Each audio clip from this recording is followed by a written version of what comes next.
Thank you for attending this session, this keynote, about wearable workflow needs health systems engineering. I am honored. I looked at past keynoters and I saw captains of healthcare industry. I saw highly sought after consultants and experts on healthcare process improvement. I'm a programmer. I'm an engineer. I write code and I build things. But I hope my perspective may be of some use and some interest.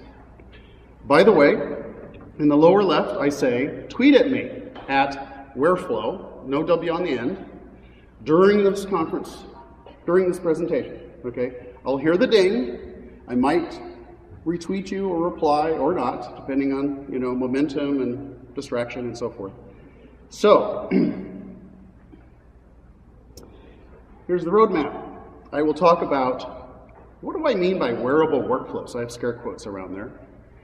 What is the relationship between wearable technology and the Internet of Things? And then during a brief but vivid intermission, I will tell you whether I think Google Glass is dead or alive. I'll return to wearables and the Internet of Things as it relates to how can you, health systems engineering, management engineering, industrial engineering, did I get them all? Can both benefit and make sure that the wearables and the Internet of Things are a big success. Oh, there's a personal project that sort of brings all of these ideas together that I'll describe as well. I tweet a lot. And a lot of my slides are actually screenshots of tweets. Now, this is an informal definition of workflow. It's one I offer to the non-industrial engineering folks who wonder what I do. And to me, because I have an undergraduate degree in accountancy, workflow is a series of tasks consuming resources. So those are costs. Achieving goals. Those are benefits. So we have a cost-benefit situation. Workflow occurs in an economic context. When that cost-benefit ratio changes, the workflow needs to change. But then I go on and I say, tasks, resources, benefits must be modeled and executed. And that's why for over 2 decades, I have been an evangelist for workflow technology in healthcare. By workflow technology, I'm referring to workflow management systems, business process management, and most recently, adaptive case management. I am not above using cute little stick figures to attract attention. You may remember Ready Kilowatt. Ready Kilowatt was a stick figure made up of lightning bolts. He personified electricity. Mr. Wearable Workflow is a series of tasks consuming attention, because that's the most important cost. That's distraction from other tasks. It's the cognitive effort. Achieving personal and professional goals. So we've got this kind of interaction between the consumer side and the enterprise side. Bring your own wearable device issue. Facilitated by workflow technology. Wearable workflow technology. I thought I invented the phrase wearable workflow. I did come up with it independently.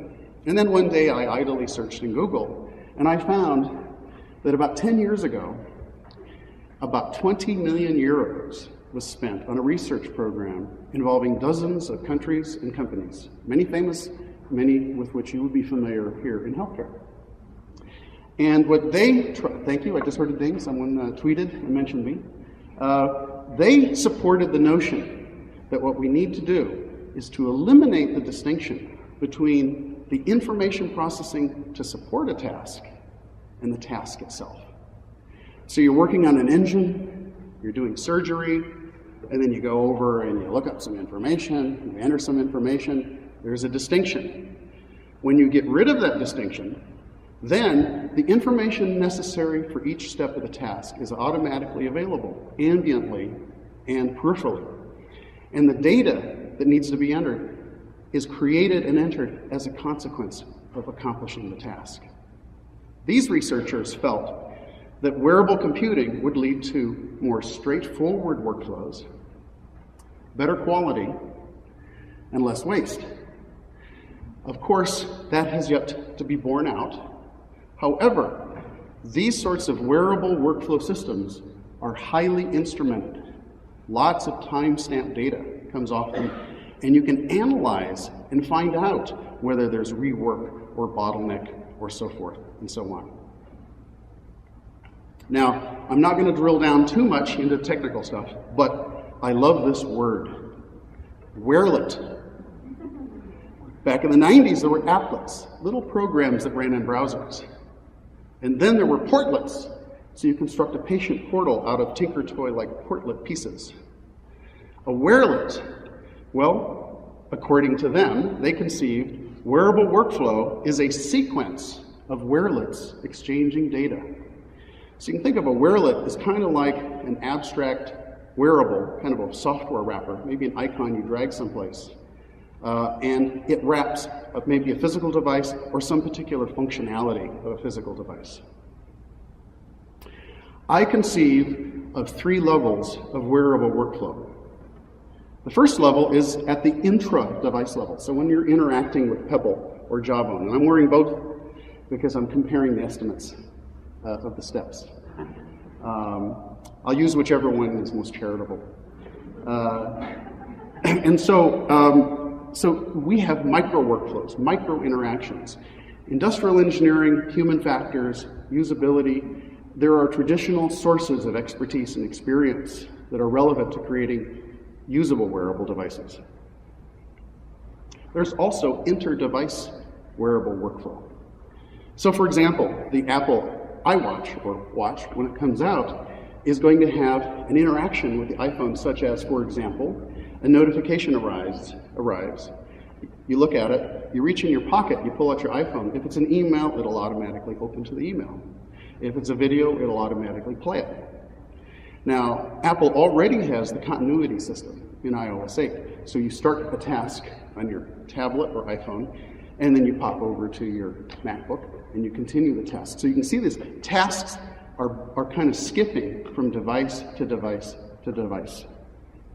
And that's just a screen capture of their glance and notification architecture. And then there is wearable workflow at the enterprise level. So for example, last year, I helped build a prototype of a hospital environmental services housekeeping glass app. Now the way it worked, where there were QR codes scattered about next to the elevator, on a floor, next to the room, supervisor could look at the QR code and it would pull up a dashboard telling what percentage of the rooms have been cleaned. And then if you go to the room, you could look at the room with the QR code and it would say, well, who cleaned the room? And then you could add a comment that would be shared, or you could ask for the room to be re-cleaned. And probably the most exotic thing it did was you could look at an environmental services worker and it would match their face to the employee database and pull up their name and their employment history.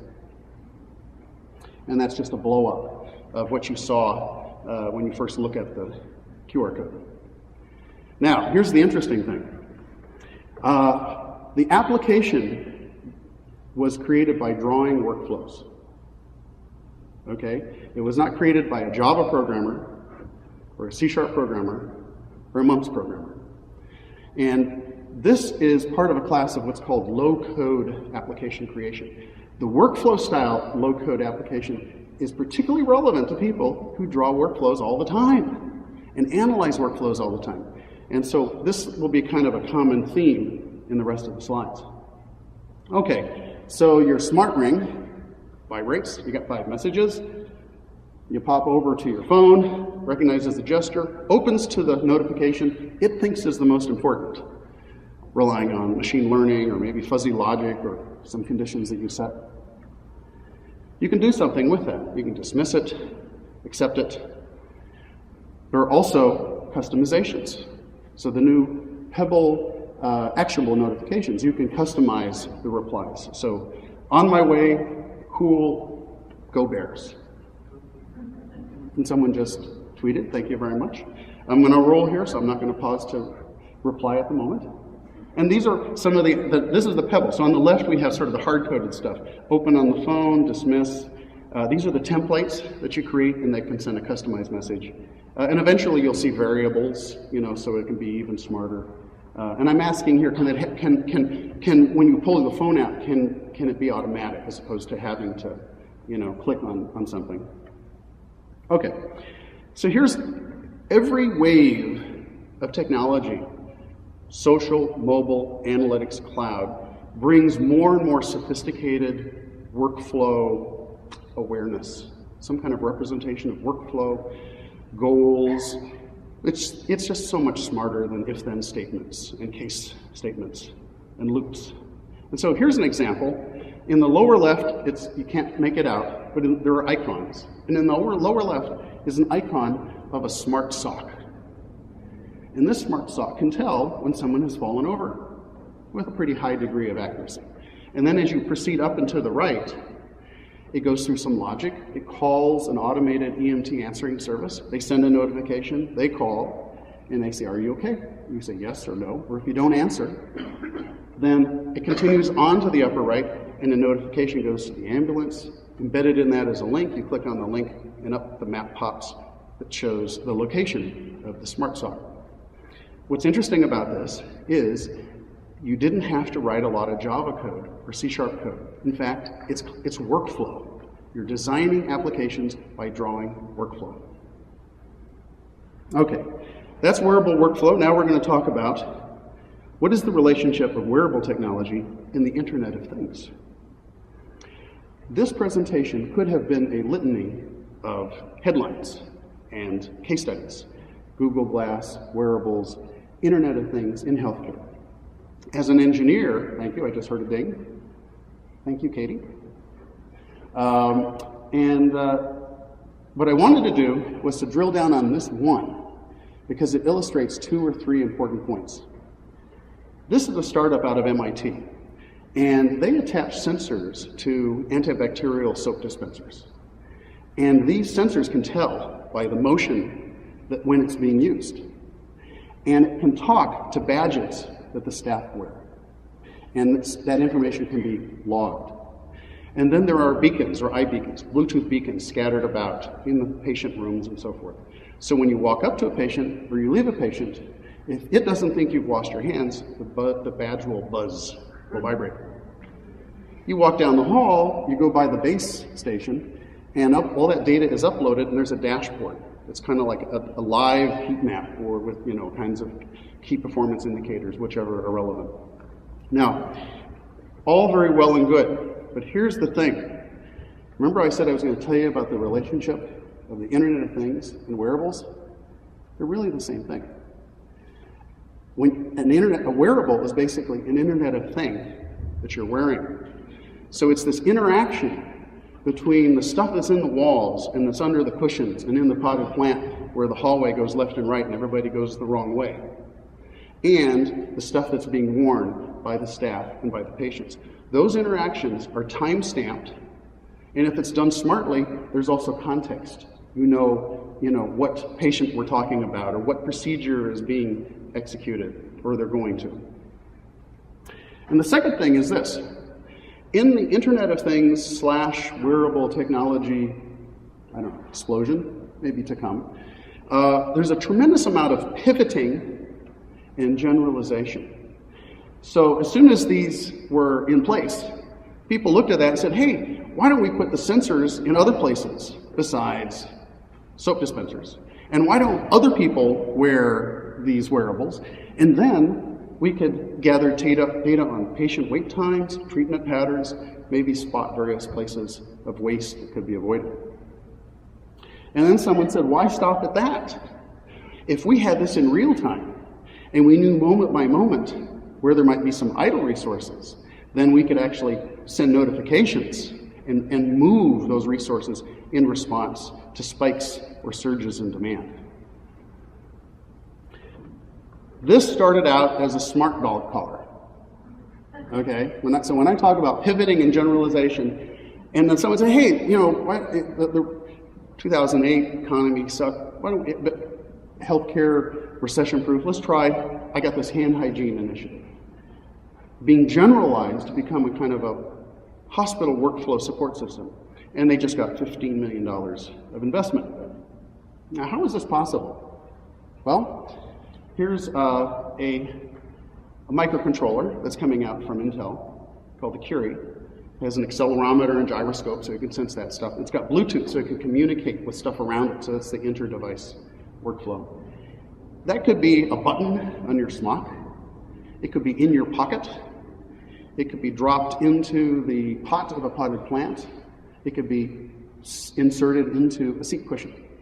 It's basically the same thing. The Internet of Things and wearable technology all involve these smart objects. And a smart object has 4 capabilities. It has a sensor, so it can sense vibration, temperature, ambient light. It has an actuator, although maybe the biologist might call it an effector.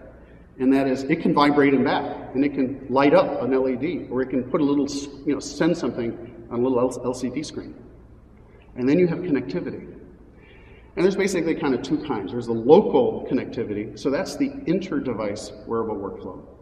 And then you've got the enterprise workflow, where that data is going up to the cloud. It's going up to some kind of intelligent thing that's getting data from lots of devices and lots of internet things throughout the organization.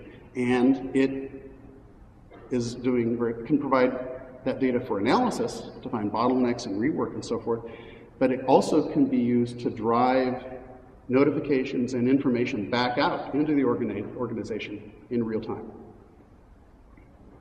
And by the way, I just dropped a little wearable in there to indicate the commonality of that schema. So wearables are really the Internet of You. And the Internet of You is a subset of the Internet of Things. All right, now we get to probably something that's more interesting, or even more interesting.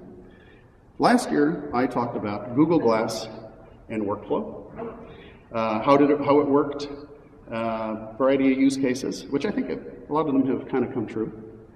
And I brought a screen, that's over there on the left, so you could see what was seen through Google Glass. And I split my 45 minutes into 2 22.5-minute segments. So I covered my slides in 22.5 minutes, and then for the second half, it was like one of those stage hypnotist acts. People would come up, and they would play around, and they'd make mistakes, and they'd say something, and it would misrecognize it, and there were gales of laughter, and it was a lot of fun. And then it went into the hall for another half hour. Some of you may recognize yourselves. Anybody see themselves in that picture? 1, 2, okay. I can certainly see myself.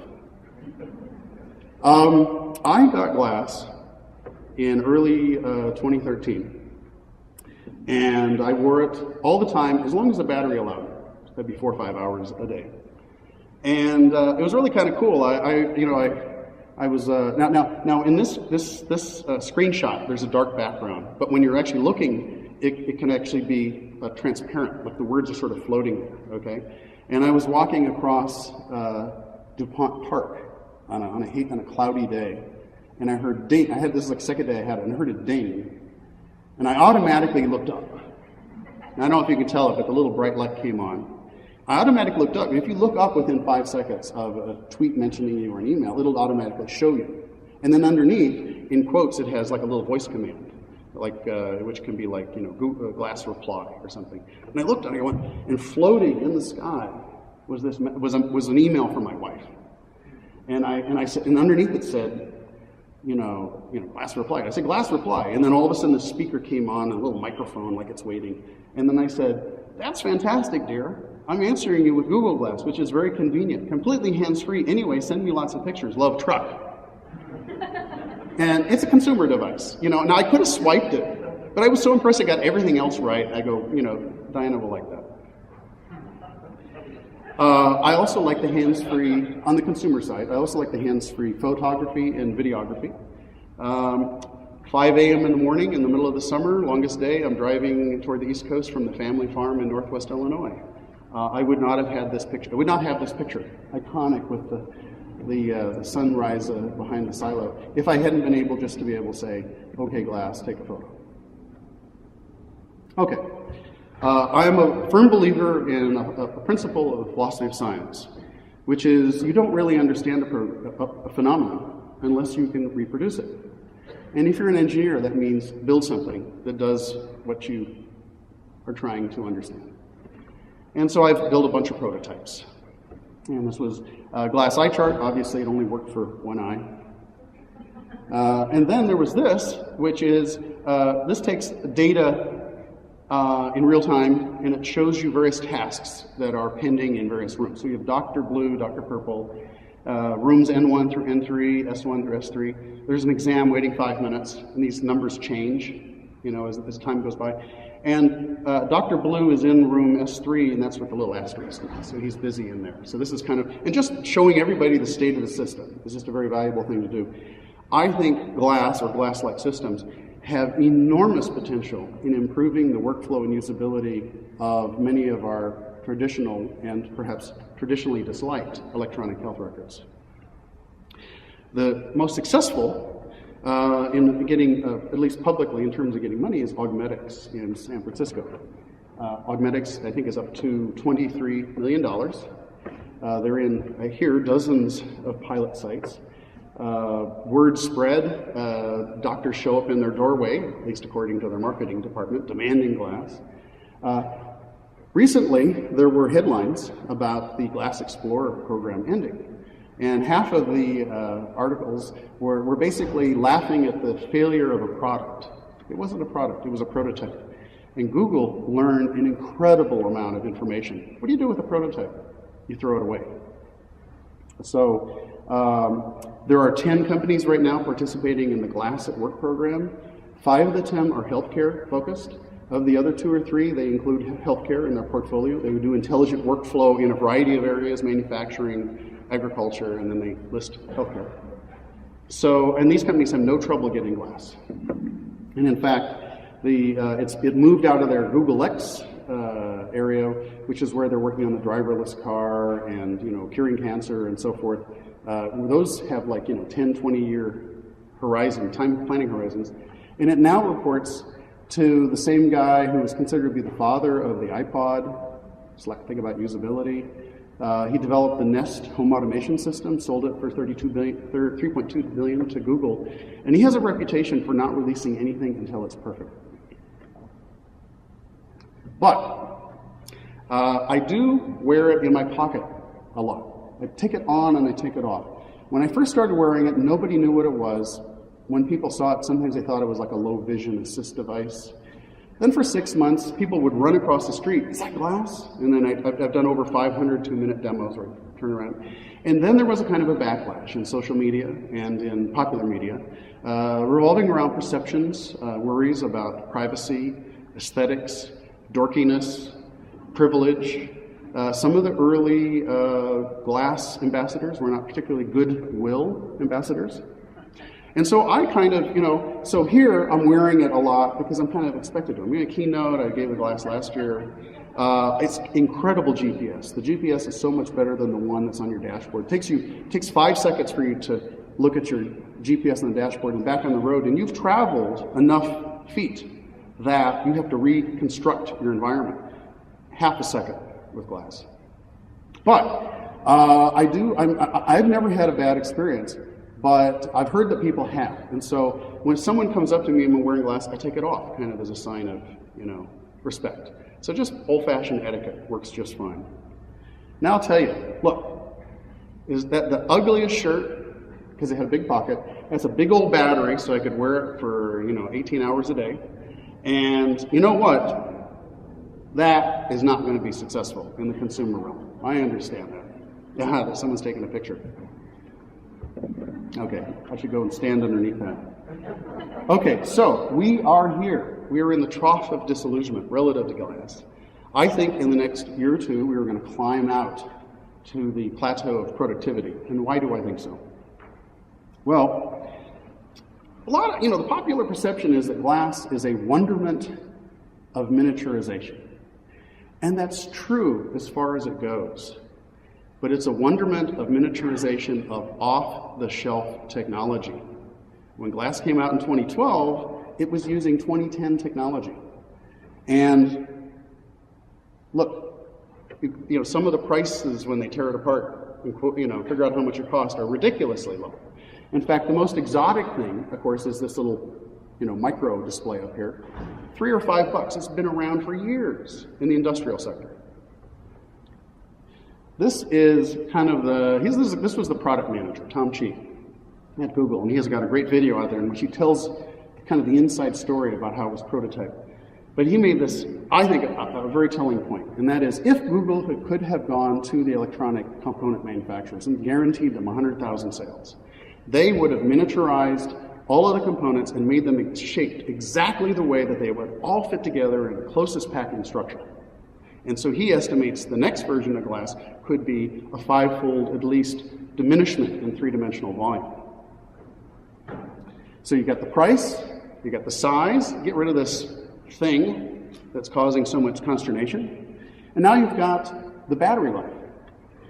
Now, not just glass, but wearables in general. The batteries are the biggest Achilles heel. And so there's a tremendous amount of R&D and venture capital money going into figuring out how to reduce the time or increase the time between charges. So there are announcements of chips that are twice as efficient, battery technology that lasts twice as long. Now, do I think the next version of glass will last 4 times as long between charges? No. I don't think this technology success is not going to come sufficiently fast for that. But in conjunction with the intelligent software to turn off the stuff that doesn't need to be turned off, and of course, think of all the data that Google got, I think we're going to see a substantial increase in the amount of time between charges. There's a vote of confidence. Intel, largest chip company in the world, it will be the basis of the next version of glass. Right now, this is the Texas Instruments. They are investing, hundreds of millions of dollars into the Internet of Things and into wearables. By the way, that little thing right there is called an Intel Edison. It's a Linux box with a gigabyte of RAM and 4 gigabytes of storage, Bluetooth and Wi-Fi connectivity, and it's the size of a postage stamp, and only slightly thicker, maybe the size of a quarter. Ideally, wouldn't it be great if glass was actually just built into your glasses? And I know there are folks out there who don't need glasses or don't like it. I like glasses. I think I was a kid. I read, glasses make you look more intelligent. So somehow that stuck. Computer displays embedded in eyeglass lenses are 20 years old. Okay, this is from, the paper was 97, but the research was done before that. When glass comes out, maybe they might change the name. Maybe there's that marketing spin there. Maybe 2016. I think it's going to come out in something that looks like this. Now, this is a little bit geeky itself. So if you like, maybe you can have it in this version, which has even more three-dimensional volume into which to stash all of your electronics. Someone likes that. So, and I also think that they are working on molds where they can literally pour the battery into the eyeglass mold. So the entire eyeglasses is basically one big battery with a little bit left over for that incredibly miniaturized components. Okay, so I think glass is going to be back and it's going to knock our smart socks off. Wearables and Internet of Things and industrial engineering and management engineering and systems engineering. 20 years ago, I designed the first undergraduate in medical informatics. We went from 5 students to 130 students in 5 years. Every single one got a job, including some of the folks I wasn't so sure about. And fascinating. Curriculum design is really about looking decades into the future and looking at your resources. Do you have a medical school or not? Do you have an engineering school or not? Do you have a fashion school or not? And you borrow that, cross-register, design the bridge courses. In fact, my original the course descriptions from 20 years ago are still online someplace, and they are held up remarkably well. So I said, what if I were going to design a wearable, IoT-based health systems engineering curriculum? What would it look like? This is just an exercise to kind of stretch my mind and think, a decade into the future. Well, that was pretty daunting because I thought, it's going to be different. Every university has different resources. They have an engineering school or they don't, have a medical school or they don't. So then I said, okay, what about 3 courses, a 3-course sequence? That seems doable, maybe for a certificate. So I'm going to show you what I put in the packet to the dean. IE 401, or whatever number you choose, Wearable Human Factors and Workplace Ergonomics. Survey of Human Sensory, Motor, and Cognitive Abilities, Healthcare Workplace Ergonomics, and Patient Fitness and Monitoring Opportunities relevant to the design and engineering of wearable hardware and software systems. It's kind of a typical sort of dry discussion. And you think about human factors and sensory modalities. I just think there's great resources there. I'm not going to spend a lot of time on this course, but I do kind of think of it as in 3 dimensions. Okay, one dimension is the anatomical location. I looked online at a directory. It had over 146 categories of wearables. I mean, basically everywhere you can imagine, including internally, ingestible, implantable, and so forth. And then along the top, you have sensory and effector modalities. So the sensor vibrates, and of course that consumes some energy. It shines a light, and of course that consumes some energy. And so in a noisy environment, a well-lit environment versus a dark environment, I mean, there's all kinds of, how does that work? The psychophysics of wearables is something that human factors and usability folks in industrial engineering have studied for years. I mean, I took courses in it years ago. This is a slightly different voice. Data and process mining wearable data.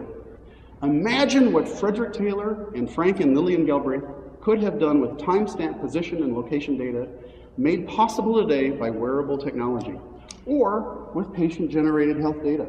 This course seriously explores this hypothesis. Sounds like a graduate course. You know, I took a lot of, Markov modeling, dynamic programming, all of this sort of standard IE statistical stuff. I kind of have a favorite right now, which I'll tell you about in a moment. I believe that big data is going to give way to big workflow. I think first of all, big data is kind of a little nebulous, but folks are saying, I really want actionable data. I want to say, how do we find the patterns that drive the automated and semi-automated steps that are necessary to provide value?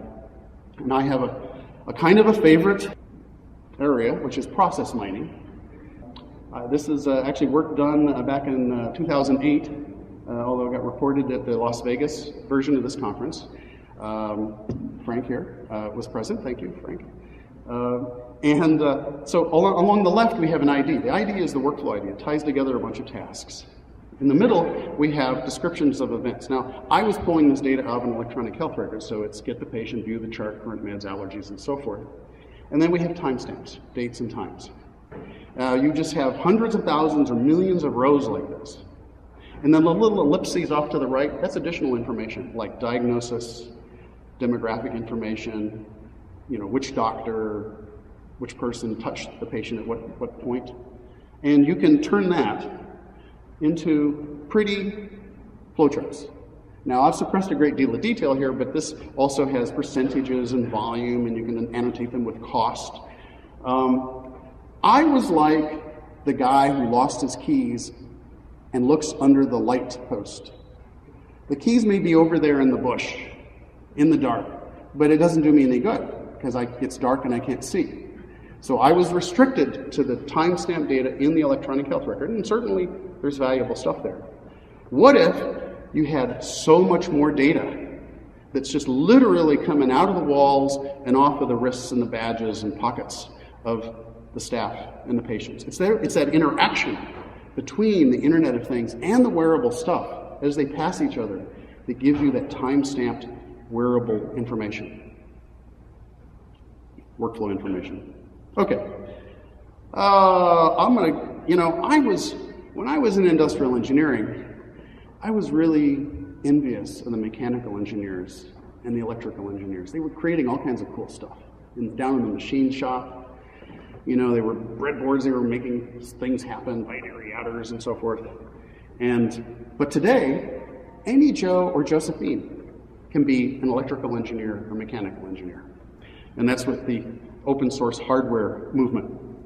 So I'm a big fan of hardware hackathons. In fact, I'm going to one 2 weeks from now in Toronto.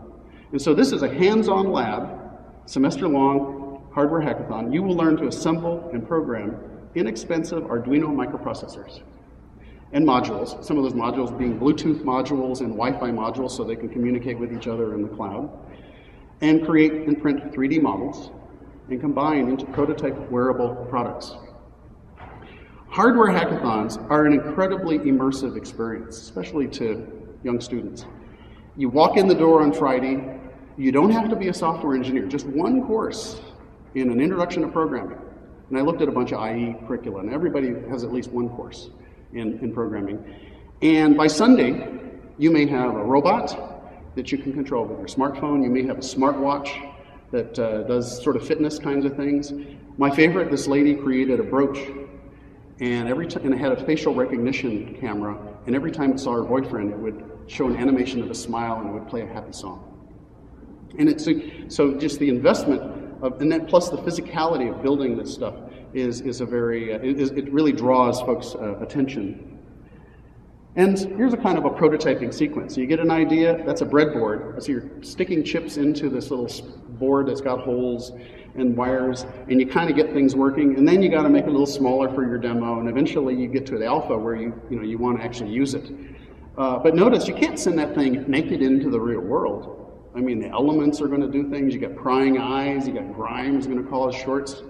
So even if that's an Internet of Things, you're going to need like a half a sphere to stick it in, and then a sticky surface, you can stick it under a table someplace so you can talk to wearables as I go by. And then if it's a wearable, it's got to actually be a little more aesthetic than that. And you don't have to start from scratch. So this is a smart bracelet platform, and you can basically plug in an LCD, plug in an accelerometer, plug in a gyroscope, plug in a Bluetooth beacon. And so instead of that one Friday to Sunday, you really have 5 Friday to Sundays. And I don't want to say that would be happening over the weekend, but it's that iterative nature that gives you that sort of systematic improvement and exploration. Okay, how does that relate to wearable workflow? This is a slide from Tom Chi's experience describing what he did with Google Glass. And it's the difference between research and development. So research, you're maximizing the rate of learning. Development, you're driving toward efficiency and quality. And we see here research and development on 2 sides. On the left, we have the 150 prototypes that they build of glass, 2 or 3 times a week, sometimes in parallel, competing teams. And a prototype might be a pith helmet on top of which is a pico projector. It's one of those little miniature projectors. And there's a couple of wires using hangers, and it's hanging a piece of paper. And so it projects an image on that piece of paper, and your eye can see it. So that was one of the 150 prototypes of glass. Well, what if those little branch points weren't pieces of hardware? What if they were entire workflows? I mean, there's probably more concentrated knowledge in this room of process discovery and how to evolve workflow and how to figure out how to do it in such a way that it doesn't, unduly challenge the boundaries of human tolerance for change. What if you could have a data-rich environment where you just had so much data, you had the tools to analyze it, and then, in a tinker toy-like fashion, you could construct the workflow platforms to show the information and push those notifications. And what if you could iterate and improve? It's kind of what you're already doing, it's just using additional useful tools to do so. Okay, now we've come to my personal project, Mr. Rimp. Okay, a couple of years ago I said, and this kind of relates to why I put that 3rd course in there about the hardware hackathons. Because you want to build the little beta or alpha so that you can take it down to the clinic and get that data. I wanted to master wearable technology, Internet of Things, open source hardware, 3D printing. And eventually I realized I also had to deal with this whole prototype to product. So even if I'm not going to productize, everybody was always asking me, are you going to take this, turn it into a product or not? And so one of these days I might have to go to Shenzhen, China, which is kind of like where everybody goes when they turn this stuff into products. But I wanted to do it in such a way that I explored these wearable workflow ideas, which are still kind of nebulous. But once you build something, it helps make it more concrete.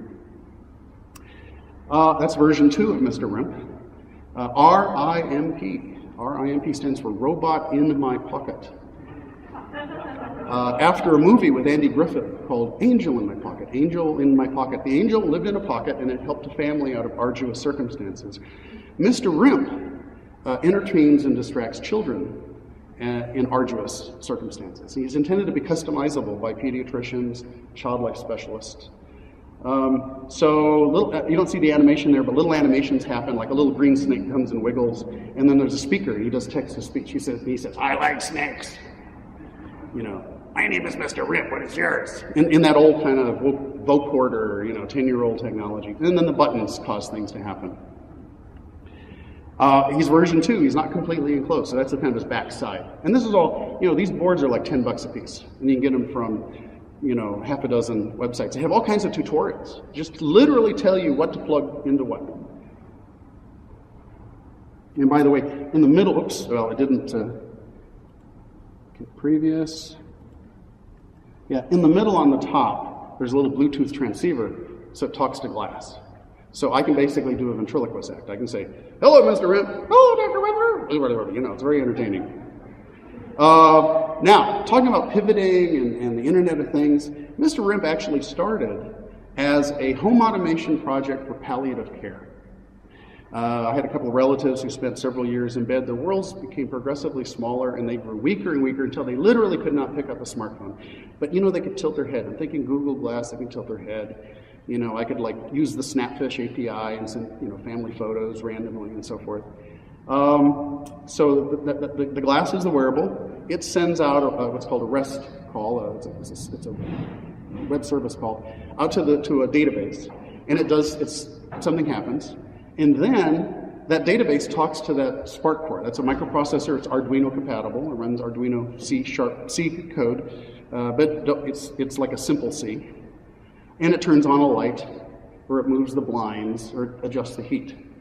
And so Mr. Rimp has actually retained some of that Internet of Things, cloud connectivity, which I'll mention in a moment. Okay, so how does Rimp apply to wearable workflow? First of all, I would like pediatricians and child life specialists to be able to customize animations, what he says, and the rules that drive when things happen. I want them to be able to draw it like a workflow map, very similar to those previous low-code examples that I showed you. I want there to be inter-device workflows. So I want to trigger Mr. Rimp by pushing a button on my pebble behind my back. And I want to talk to it from glass. And I'm also working on a little 3D printed dog that sits on my wrist. He's Smarty the watchdog. Isn't that a clever pun? And he's got an accelerometer. So you take it off, you give it to the kid, and the kid throws it up in the air, and Mr. Sim says, watch out! Careful! Okay, timestamp data. So I've got a little SD card. Everything that happens gets logged and eventually transmitted. Okay, cloud-based intelligent workflow. Every time I show this to the folks in the children's hospital area, eventually they say, what if we could send out hundreds of these home with the kids? And then the buttons, the little painted toenails, could be on a scale of 1 to 5. How's your breathing today? You also have the reporting. So data has to somehow get up to the cloud and back to someplace. And then there's the real time, like almost like an intercom. Remember in school they used to go on the intercom? You saw the children's hospital like on New Year's Day say Happy New Year, and eventually sometime during the day Mr. Rimp would just say Happy New Year. So, by the way, all of this stuff is on the drawing board. I have pieces of software I'm playing with, but anyway, Mr. Rimp is on the web. Mr. Rimp, MRRIMP. He's got a logo. He's on the back of my business card. He's got a bunch of pediatricians who follow him, and they're waiting to be beta testers. So, and he's in the version 1 on the left, in the middle. Version 3 is the one that's enclosed. There's no electronics in him yet, but you can see his back is enclosed. And all like the little bolts on his head, those are also like, if you touch them, different things happen. So he's got like red hair, brass hair. Well, we have come to the end of the road. My goal in giving this presentation was to stimulate flights of imagination. And if I have stimulated any flights of imagination, I will very smugly rest upon my laurels. Thank you very much.